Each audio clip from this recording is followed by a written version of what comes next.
Going back to episode 2, there's another verse that is really powerful, and I remember, so Paul was an apostle. He wasn't a disciple, but he was an apostle. And by the way, if you don't know the story, it was crazy. He was on the road to Damascus, and he was persecuting the Jews and killing people and all that stuff, and speaking against Jesus. And I'm not trying to giggle, but the crazy part is he was struck with Jesus on the road. He was on a donkey or on a horse, and Jesus said, "Why are you persecuting me?" And he spoke to him audibly, and Paul was like, "Holy cow, you're real?" He didn't believe in him. And then all of a sudden he said, I don't know if he said you're going to be blind, but he became blind, and then he had to be led to Damascus, which was a town, to receive healing from somebody else. So it was a powerful way that God really spoke to him. Why did he do it? Because he was a scholar in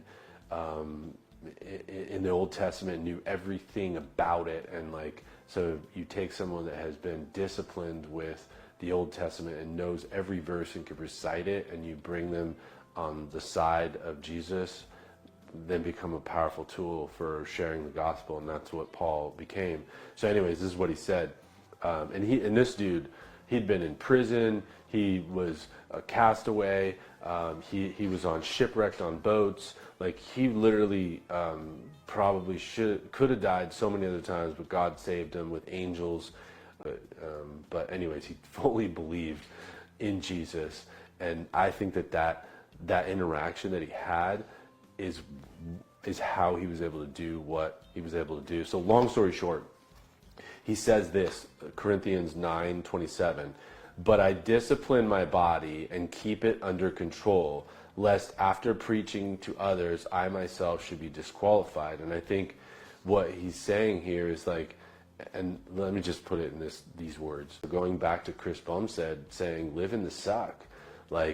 Paul's saying right here, he disciplines his body. He's living in the suck for Christ.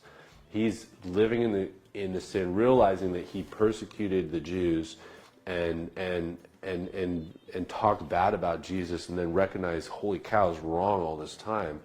And how he figured it out is God actually spoke to him and blinded him, and on this road to Damascus. So he had a change of heart and a new direction, and then recognized, I will die for this. I will discipline my body. I will go to prison. I will preach this everywhere to the ends of the earth. And that's how we got amazing books in the Bible that Paul taught us because of his knowledge.